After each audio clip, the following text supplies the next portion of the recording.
4th of July is filled with fireworks and backyard barbecues, but in this area, it also means a lot of us will be heading out on the river. And this year, high water, though, is causing some concerns for boaters. News 8's Sarah Tamer joins us now live from the Mississippi River with what you need to know before heading out. Sarah?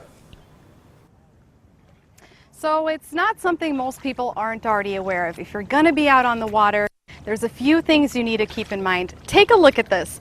I'm standing on the levee right now at Riverside Park, where the water is just above 10 feet high, and it is expected to stay that way for the rest of the week. So now again, while some things may seem obvious, the higher the water comes the bigger chance of danger. If you're like many people in the area, chances are you're spending a lot of time on a boat. You've probably already noticed the water is high.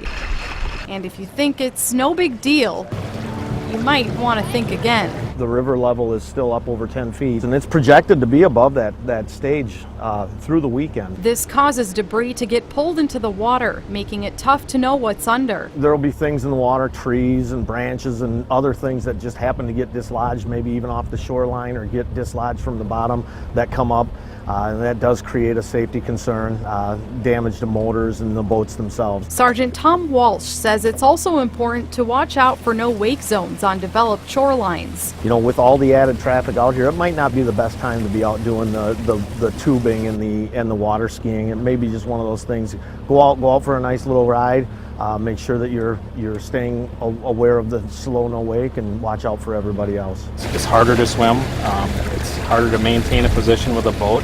Boats are harder to control. Boaters should remember water level changes and be familiar with the area. Checking the boat before they go out, knowing the river where they're at. As for other safety measures, they say life jackets work best when they're actually worn. And if you're going to be consuming alcohol, make sure we have someone sober that can run the boat and get people to and from where they're going safely.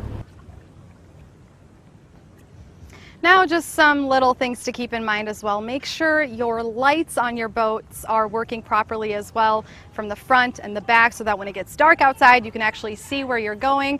As for speed, if you've got a bigger boat, make sure you're being nice to the smaller boats around you. For now, I'll send it back to you guys.